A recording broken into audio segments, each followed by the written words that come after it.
అందరికీ విజయదశమి శుభాకాంక్షలు. ఈ పండగని మనం ఎందుకు జరుపుకుంటాం? దాని వెనకాలన్న కారణాలేంటి? ఆ కారణాల వెనకున్న కథలేంటి? ఇవాళ తెలుసుకుందామా? ఈ పండగకి ప్రధానంగా 2 కారణాలున్నాయి. ఒకటి దుర్గాదేవి మహిషాసురుని సంహరించిన మహాగాథ, ఇంకొకటి రామాయణంలో రాముడు రావణునిపై సాధించిన విజయగాథ. ఇవి 2 సత్యంపై అసత్యం, ధర్మంపై అధర్మం, మంచి మీద చెడు గెలిచిన విజయానికి ప్రతీకలుగా మనం దసరా జరుపుకుంటాం. ముందుగా మనం అమ్మవారు మహిషాసురుణ్ణి ఎలా సంహరించారో చూద్దాం. ప్రాచీన కాలంలో మహిషాసురుడు అనే రాక్షసుడు ఉండేవాడు. అతను గట్టిగా తపస్సు చేసి బ్రహ్మదేవుణ్ణి ప్రసన్నం చేసుకున్నాడు. బ్రహ్మదేవుడు అతనికి ఒక వరం ఇచ్చాడు. అదేమిటంటే ఏ మనిషి ఏ దేవుడు నిన్ను చంపలేడు అని. ఆ వరంతో మహిషాసురుడికి మరీ అహంకారం పెరిగిపోయి 3 లోకాలను భయపెట్టడం మొదలుపెట్టాడు. దేవతలకు ఋషులకు శాంతి లేకుండా పోయింది.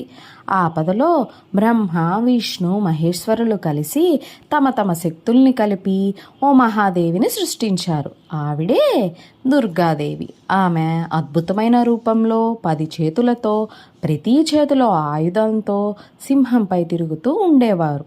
దేవతలు ఇచ్చిన ఆయుధాలతో మహిషాసురుని మీద 9 రోజుల పాటు యుద్ధం సాగింది. చివరికి 10వ రోజు దుర్గాదేవి మహిషాసురుణ్ణి సంహరించారు. అందుకే ఈ రోజున విజయదశమి అని పిలుస్తారు. ఇది శక్తి, ధైర్యం, ధర్మం, చెడుపై గెలిచిన రోజు. రెండోది రామాయణంలో రాక్షసరాజు రావణుడు సీతను అపహరించాడు. రాముడు, లక్ష్మణుడు, హనుమంతుడు వానరసేనతో కలిసి లంకపై యుద్ధం చేశారు. యుద్ధానికి ముందు రాముడు దుర్గాదేవిని ప్రార్థించి విజయాన్ని కోరుకున్నాడు. 9 రోజుల పాటు శరన్నవరాత్రి పూజ చేసి 10వ రోజు రాముడు రావణుని సంహరించడానికి వెళ్ళారు. అందుకే దసరా రోజున రాముడి విజయం, ధర్మం అసత్యంపై గెలిచింది అని గుర్తుంచుకుంటారు. దసరా పండగని అందరూ గ్రామాల్లో, పట్టణాల్లో రావణుడు, కుంభకర్ణుడు, మేఘనాథుడు బొమ్మలు తయారు చేసి వాటిని దహనం చేస్తారు. ఇది చెడు శక్తుల నాశనానికి సూచన. దుర్గాదేవి విగ్రహాలను 9 రోజుల పాటు పూజించి 10వ రోజు విసర్జన చేస్తారు. చాలా చోట్ల ఆయుధ పూజలు చేస్తారు. ఇది శక్తి మరియు శ్రమకు గౌరవం తెలిపే విధానం. పిల్లలు, పెద్దలు అందరూ కొత్త బట్టలు ధరించి సంతోషంగా పండుగ జరుపుకుంటారు. ఇప్పుడు మనం దసరాకి అర్థము మరియు దాని ప్రాముఖ్యత తెలుసుకుందాం. దసరా అంటే దసరాత్రులు, తర్వాత వచ్చే విజయదశమి. ఈ పండుగ మనకు ఒకే ఒక్క గొప్ప బోధన ఇస్తుంది.